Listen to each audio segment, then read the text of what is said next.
Hello, I'm old Mr. Kent, and I'm 82 years old and riding my E-Trike around. Lots of traffic this morning.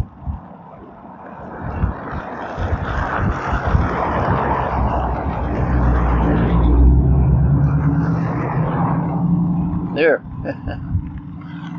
Anyway, I'm riding my E-Trike around while I tell my life story. And I've been doing this for quite a while. If you're interested in looking at the playlist of the videos I've made from when I was born up to this point, busy road this morning. Anyway, if you want to watch those, at the end of this video there'll be a link that says life story. You click on that and it'll take you to the playlist, and you can start at the beginning or wherever you want. Anyway, take a look at that if you're interested. Now, so where am I in my life story? Well, I'm about at, and here comes another car, so I'm about at somewhere beyond 2010, and probably this story may cover everything up to 2016. We'll see how it goes. So we have just moved out of the downtown area, the residential area of Spokane, Washington, and we had moved out to the valley. East is Spokane Valley, which is east of Spokane. Found us a nice place along Trent Avenue. We had an acre of property, all grass except for a few little spots, and 3 outbuildings. And so it was like, it was like what we had always wanted. Although it took a lot of time to mow the lawn, rake the leaves, and all that stuff. We had 21 trees. And so, but I really enjoyed it. It kept me in good shape, and so everything went fine. And so one day, my wife had a doctor's appointment, and so we got in my white Dodge pickup, and I can't even spell Chevrolet. I'm joking. Anyway, and so got in my Dodge pickup. By the way, that's why a lot of people like Fords. Now, where was I? Here comes another car.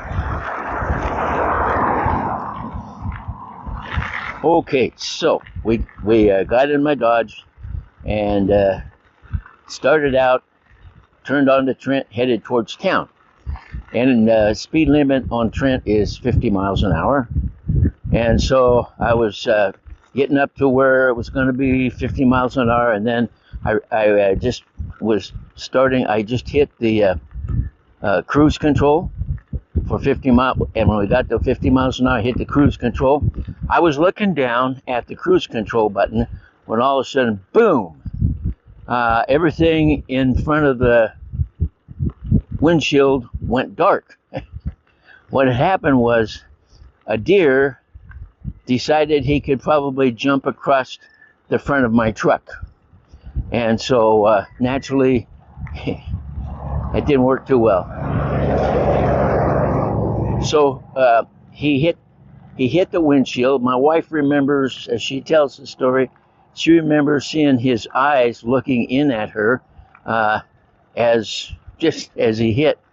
And she was on the cell phone, talking to one of her daughters.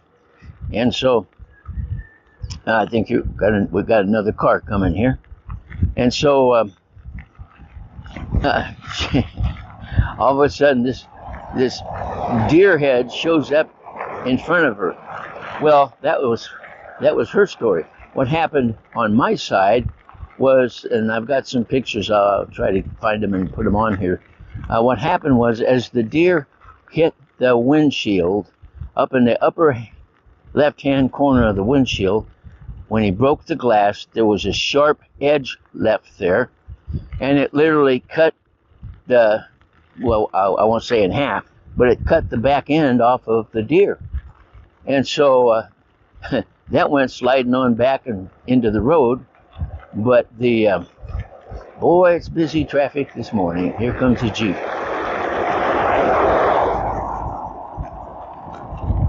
And so, but the rest of the deer, the part above the lower half, came through the windshield and landed in my lap and out the window enough that I could crawl out of the truck and get out from under him.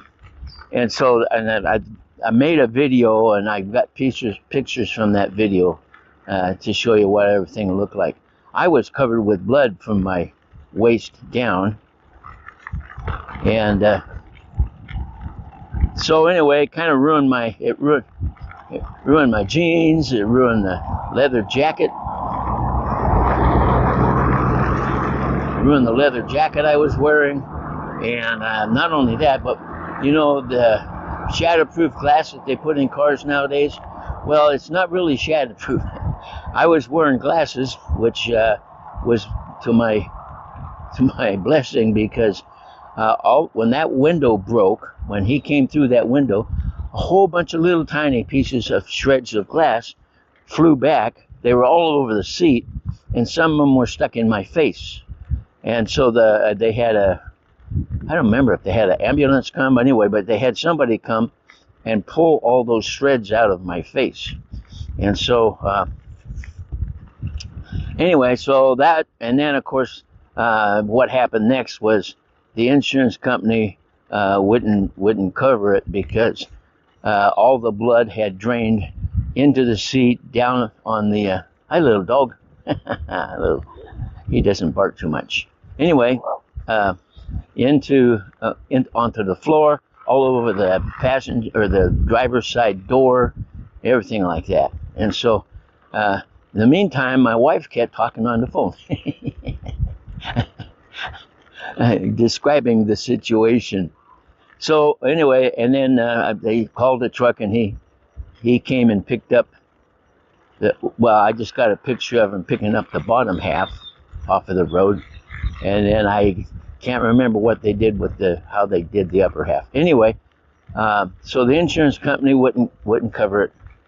So they because what happens is blood when the summertime would come, there'd be a terrible odor in there. So anyway, that was the end of my white Dodge truck, and so then I went from there and I got a black Dodge truck, and it was a nice one. It was newer and stuff. So that's one of the quote unquote exciting things that happened, and we got some work going here.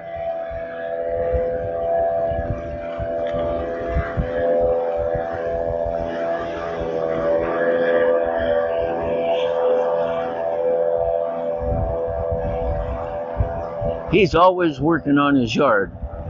I don't know. Here comes another car. Anyway, so that was something that happened. I thought you might like to hear about.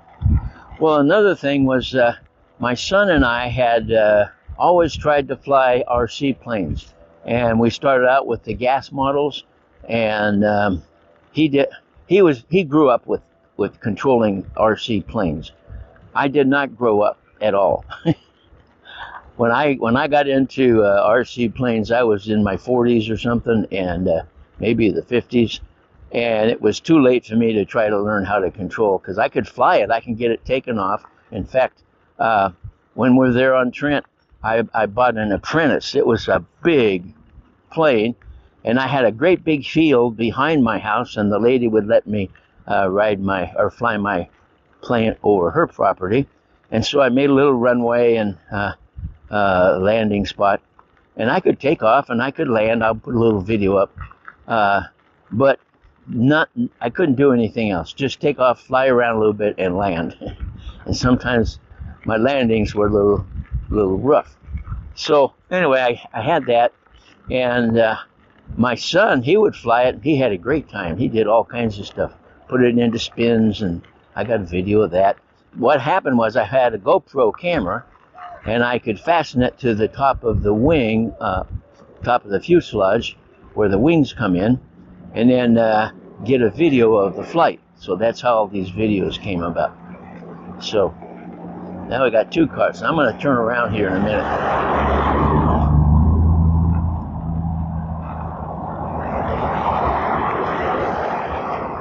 Okay.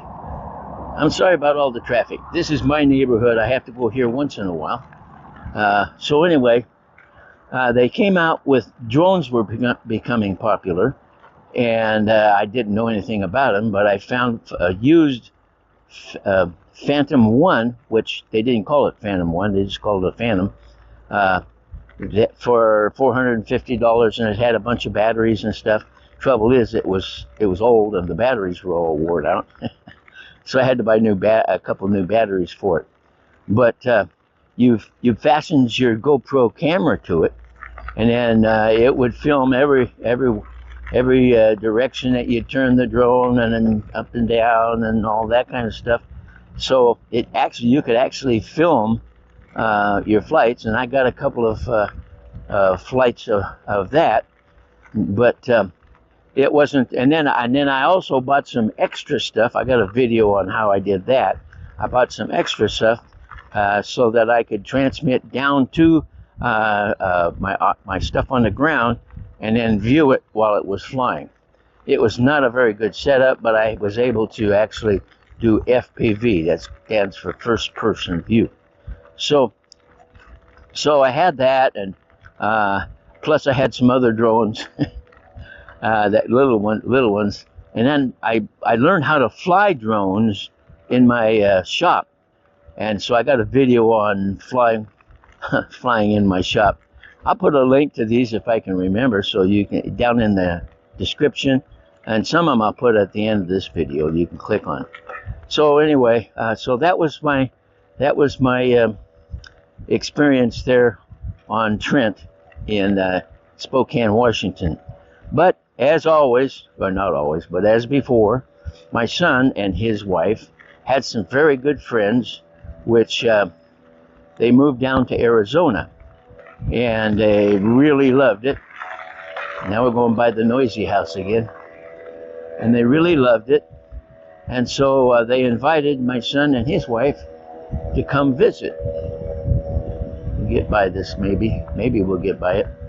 And so they went down. It was in April, I think. They went down and stayed almost a week, I think. Anyway, and they went places with them and just really enjoyed it. And my son really liked it because it literally made him feel better. It was like whatever was different about Spokane, Washington, where it's humidity and rains, and sometimes the sun shines, and actually the sun shines quite a bit there. Anyway, so he went down, came back, and he said, "We're going to move to Arizona." Okay.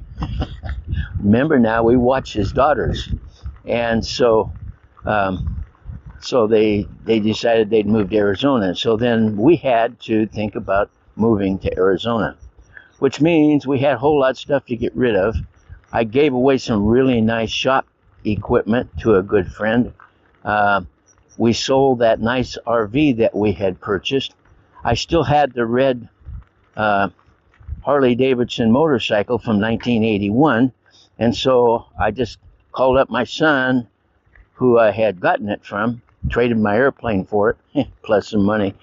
Anyway, so he came up and he got his motorcycle back, and so we just kept unloading things on people, and we had a I don't remember what they call it now, but they back up a semi-trailer and you fill it up, and then they come and get it, and then when you get down to where you're moving,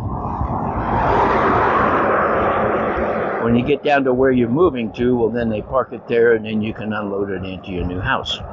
Well, we didn't have a new house, so my wife got online, and she had a whole lot of looking at places, and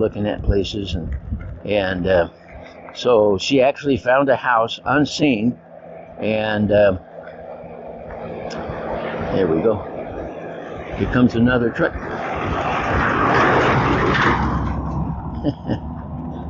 I'm sorry.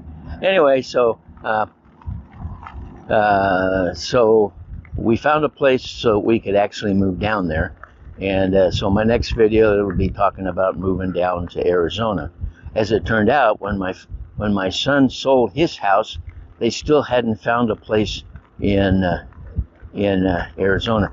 Actually, we moved down to what's called the Santan Valley, which is about 40 miles south of Phoenix.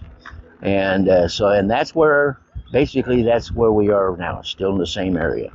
So anyway, we got down there and we were able to, well, at the first couple of days, we weren't able to move in. But my son and his family, they moved into a house that was available by a friend of a friend. And so we all stayed in that house for three or four nights until our house became available. And so then eventually, through just a miracle, they found the house that was really what they wanted and were able to buy it. But we're all living in an HOA. All right, so not the same one. So anyway, that's this morning's story about all the things that we did in Spokane Valley and all the things that we got ready to do in Arizona. So, with all the background friends of mine sharing their joy of me going by, with all that, I want to thank you for watching my videos, and God bless.